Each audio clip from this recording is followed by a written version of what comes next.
Hi guys, and welcome to the Stephen King Sematary Club. Chapter 54, we have a permanent free zone committee meeting on the 19th of August, 1990. And everyone has gathered at Stu and Fran's apartment. The decisions that they make about sending spies out west is kind of finalized, and they're going to send the judge on the 21st of August, Dana on the 27th, and Tom on the 28th. Quote, none of them to know about the others, and each to live on a different road. Page 784. So all of these spies are going, and none of the spies are supposed to know about the other spies. And Nick says that they should be advised to spend no more than 3 weeks out in the West. Then there's a discussion about law and order, and Stu is kind of the choice to be the marshal of the town. So Stu agrees to it for a year if he is voted in, but he is the nominee. So he will likely be the town marshal for a year, which Franny is not very comfortable with. And I can understand that because, you know, she has the baby coming and she doesn't want Stu to have a dangerous position, and, you know, being the law would be pretty dangerous. Harold has joined the burial committee. So there is a big committee made up of a whole bunch of men who are going to bury all of the dead bodies. And there was some sort of a mass exodus out of Boulder, so a lot of people escaped and didn't die within the Boulder city limits, which has made their job easier, but not easy, because there's still a ton of dead bodies just lying around, and they want to get them buried before winter comes and the inevitable freeze and then thaw in the spring, because that would just be really, really gross to have all those dead bodies decomposing and thawing out, and it would not be good. So Harold has joined the burial committee because, quote, who is most trusted? Why, the man who does the dirty job, of course, and does it with a smile. The man who does the job you couldn't bring yourself to do. Page 793.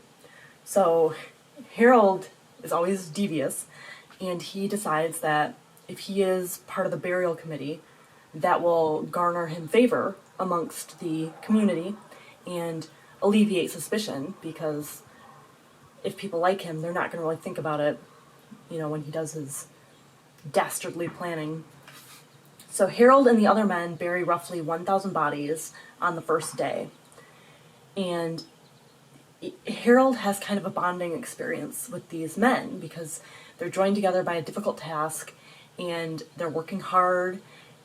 A guy gives Harold a nickname. He starts calling him Hawk, which has never happened in Harold's lifetime, you know, unless it was a nickname to belittle him or to make him feel like shit. So, quote, Harold felt a sense of drawing together, a camaraderie, and he fought against it, suddenly afraid. This was no part of the plan.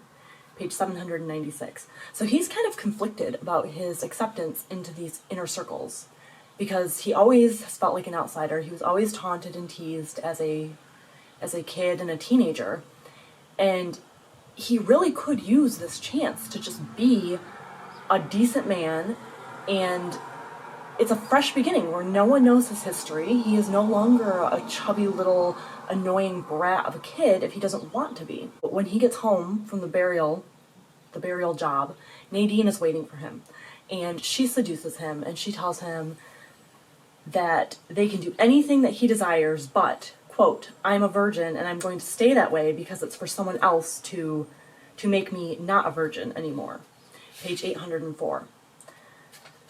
So she has promised to Flag, but Flag has basically given her permission to act on all of Harold's fantasies other than him taking her virginity. Chapter 55, Larry is at the judge's house, and the judge says, quote, none of us wants to see portents and omens, no matter how much we like our ghost stories and spooky films. Page 808, and I feel like that speaks directly to my heart because, yeah, I love spooky horror stuff, but I don't want to experience it in real life.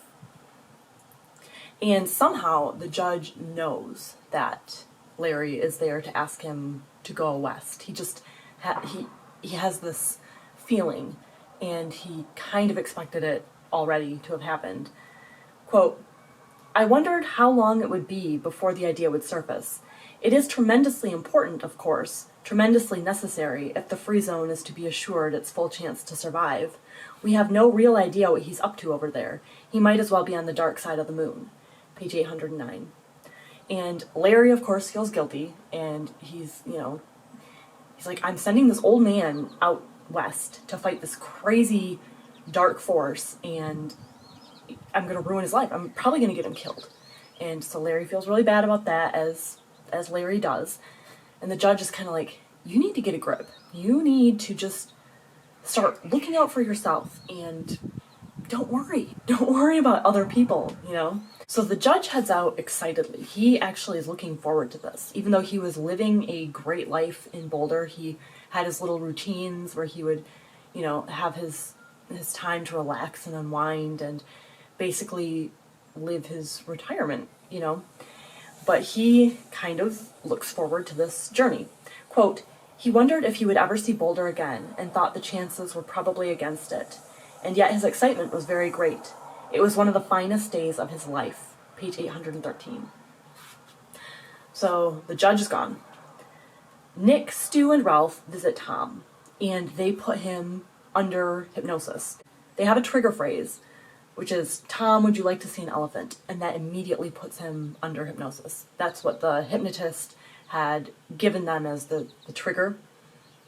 And there's a haunting exchange between Stu and Tom. Stu is asking Tom to go out west to garner information for them, report back, and Tom is very scared, but you can tell that he wants to help. And even though he's a little bit hesitant throughout, he talks himself into it. He goes along with it. Stu says, quote, we're sending you to look, Tom, to look and see, then to come back. Page 819. Tom is instructed to tell the people in Las Vegas that he was banished from the community because of his mental deficiencies, and they were afraid that he would have babies and pollute their gene pool, basically. And he is supposed to stay there until the full moon. Then he's supposed to come back, and he's supposed to sleep all day, walk at night. And if someone sees him, he is supposed to kill them. But if a whole bunch of people see him, he's supposed to run away. And the only thing that Tom really balks at is the killing someone part. So in the meantime, Franny and Harold have had a little interaction, and Harold has finally seen the pair of shoes that she wore when she broke into his basement. So now he knows for sure that it was Franny who was in the basement. And he's thinking, quote, maybe they were even and it could be quits. Page 828. And he kind of still wonders if maybe he wants Franny. But then, quote, maybe not, but that didn't change the fact that they had excluded him. Page 828. So he is just operating under hurt feelings and old grudges that should have just been forgiven a long time ago. He had no claim to Franny. They never had a relationship, nothing. And he is just being such a little bitch about everything. Chapter 56. Ralph has heard news on the CB radio, so he talks to Stu about this because it concerns Franny. A doctor had delivered twins, and they died very soon after birth. And he was going to do an autopsy, but the mother went kind of crazy and buried the bodies and wouldn't tell anyone where they were. So there was no way to do an autopsy, so he doesn't know if they got the flu once they were born or if it was something else. There's just no way to tell now. So Stu has to tell Fran, which actually when he arrives at their apartment, he finds out that Sue Stern already told her.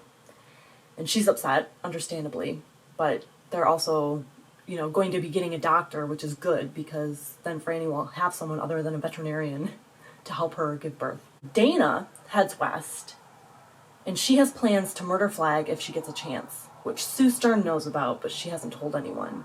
That's Dana's game plan. She wants to get close enough to Flag to end him.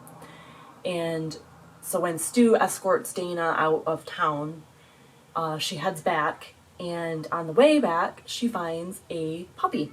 And it's an Irish setter female puppy, which, what are the odds of that?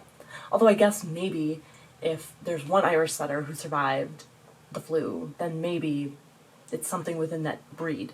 So I guess maybe it's not so out of the ordinary, but now we have Kojak, who's a male, and then this little puppy, who's a female, so the dogs will be able to reproduce. Now that the judge and Dana have both gone west, it's time for Tom to go. So they go to see him off, the committee, and Nick takes it especially hard because Tom is his friend and he feels like Tom is pretty vulnerable and any number of things could happen to him. Quote, when they left, Nick was still standing on the side lawn of Tom Cullen's house, his hands in his pockets, his head down. Page 847. Now Harold is playing with dynamite in his house, and Nadine is watching him. Quote, she suspected he was insane, or very nearly. Page 852. So we find out in this chapter that it was the planchette. Remember, she asked what she should do, and the planchette is what sent her to Harold. So Flagg communicated to her through the planchette that she needed to go be with Harold and take care of the committee. So Harold has made an explosive, and he's going to plant it and get rid of the committee at their next meeting, which is the 2nd of September. Chapter 57. Leo has regressed to Joe-like behavior. He's wearing the underwear and has that wild, vacant look in his eyes.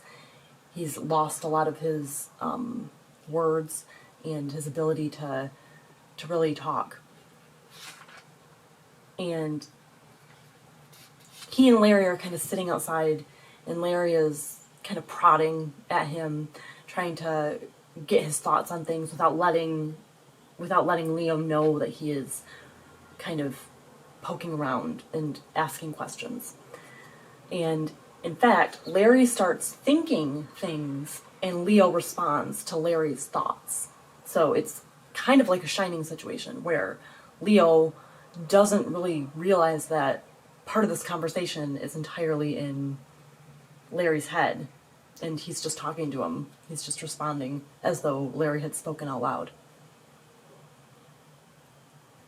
So Leo says that Nadine and Harold are going west, and Leo tells Larry to talk to Franny, and he's very cryptic about it, and Larry doesn't know why he's supposed to talk to Franny, but he goes and finds Franny, and they start discussing everything about Harold.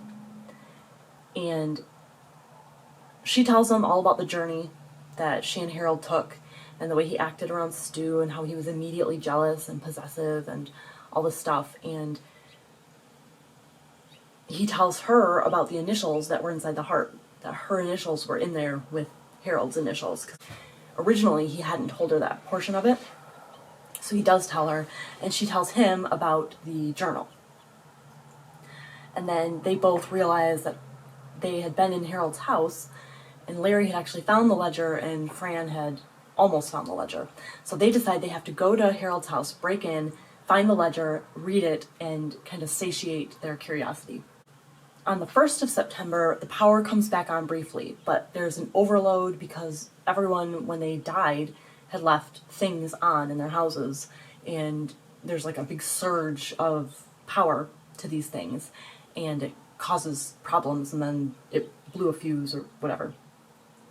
So now they need to make a committee that goes around and turns things off within people's houses. So Franny and Larry break into Harold's basement again, and they see some bits of wire and don't really think anything of it, as probably most people wouldn't. You know, snips of wire doesn't necessarily mean anything. And they break the basement door. There's a lock on it. They break it and go upstairs. The ledger is back underneath the rock because Nadine had read the ledger and she had placed it there. So they start reading the ledger. And Harold has written, quote, "My great pleasure this delightful post-apocalypse summer will be to kill Mr. Stuart Dogcock Redman, and just maybe I will kill her too." Page 871. So they decide they have to steal this ledger and show Stu because that's a threat against him and Franny. And Harold is obviously unhinged. He he definitely needs to be dealt with.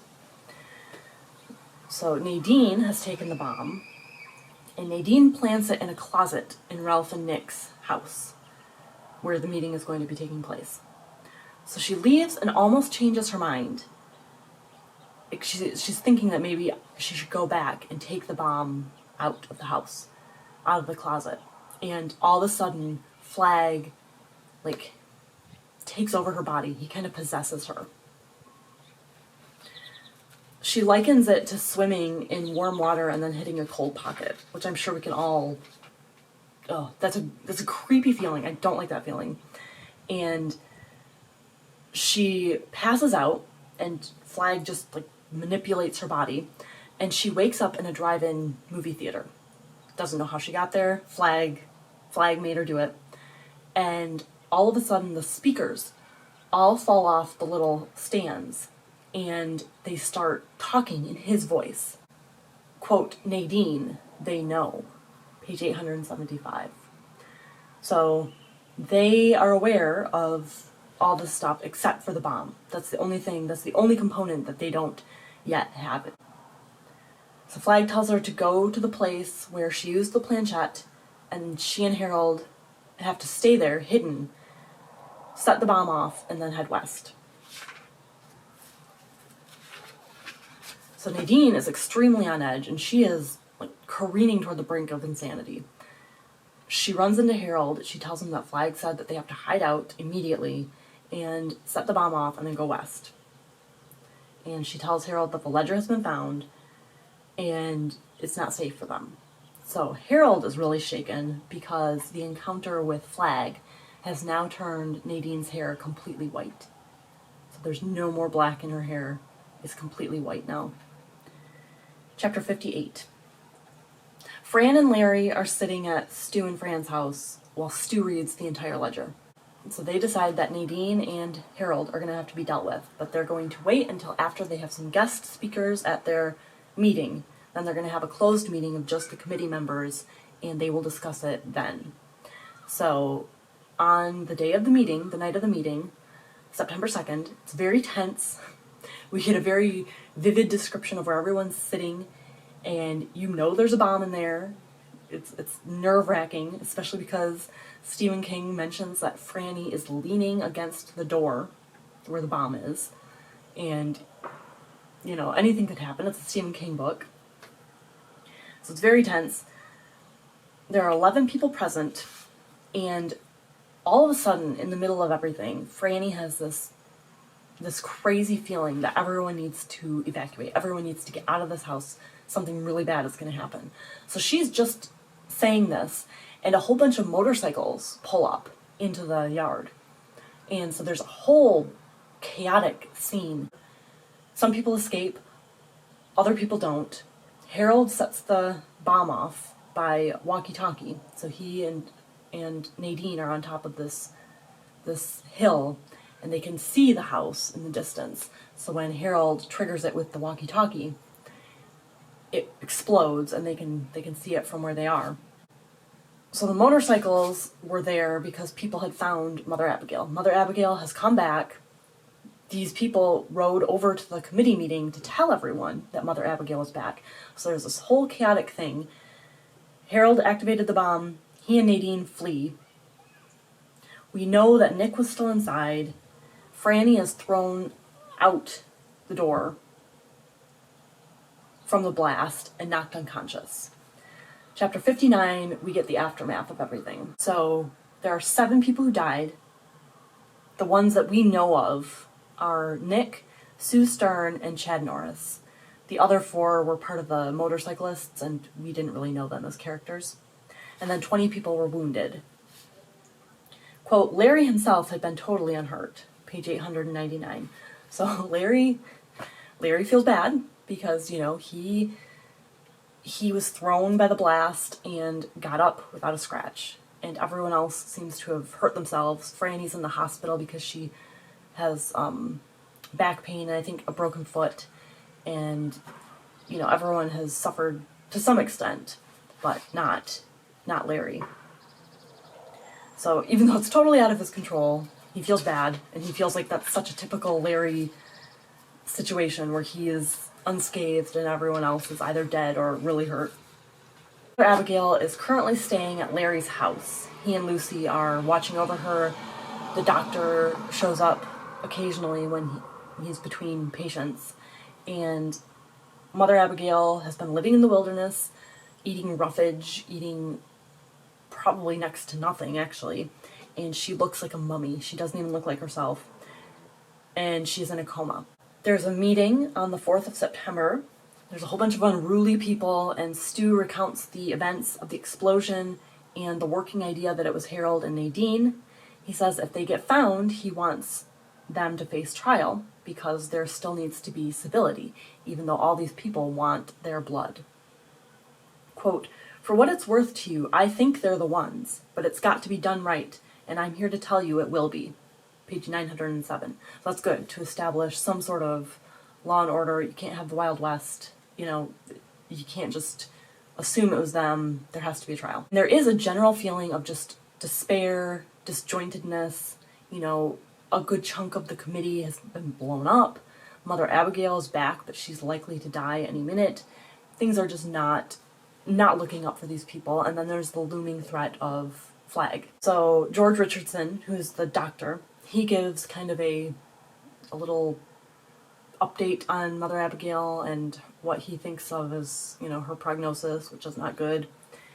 And then Glenn stands up and he starts talking about Flag because they've avoided talking about him, but now it seems to be the time.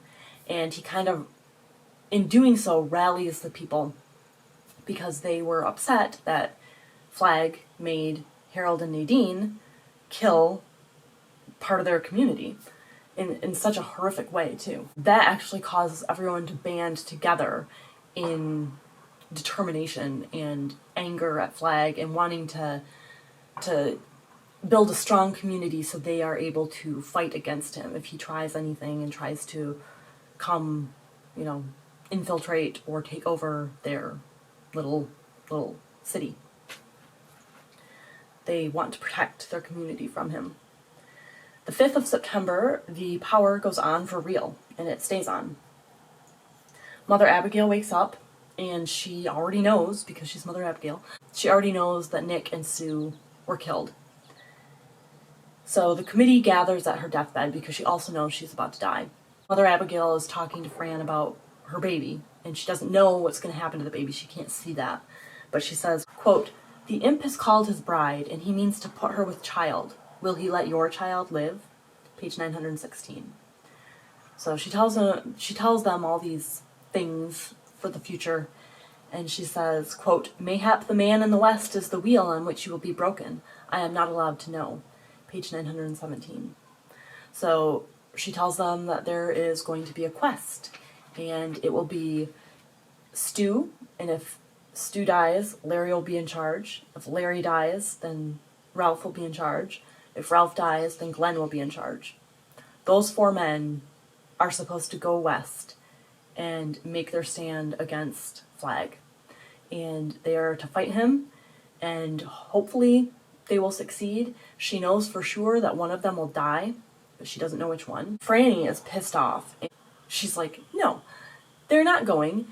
That's 4 members of our committee that you can't just send away to probably die. It's not fair. And one of them is Stu, which is, the man I love. And no, I'm not going to allow that." Mother Abigail grabs Franny's wrist and holds her really tight, and she heals her completely. Her back pain is gone, foot's okay. It's kind of a miracle. And that is kind of like a show of Mother Abigail's power and a way to get Franny to go along with this plan. So the men have to go west without food or water or any extra clothes. They don't have to go naked. They can wear the clothes that are on their backs. And they have to go now and on foot. Well, not now, but they have to go this day and on foot. Quote, "I don't know if it's God's will for you to defeat him. I don't know if it's God's will for you to ever see Boulder again. Those things are not for me to see. But he is in Las Vegas, and you must go there, and it is there that you will make your stand." Page 919. Mother Abigail dies not too long after that. Stu and Fran say their goodbyes. Fran makes Stu swear that he's going to come back to her. And then chapter 60 is just really brief. It's Lucy and Fran seeing the men off. So they've all gathered together, and the four men head out kind of slowly and not really with much excitement. They take Kojak. Larry says, quote, "I feel like this is the end of everything," page 926. And they press on. They leave Boulder and make camp as they head west. Quote, "None of them slept well that first night. Already they felt far from home and under the shadow of death," page 926. We will start book 3 next week.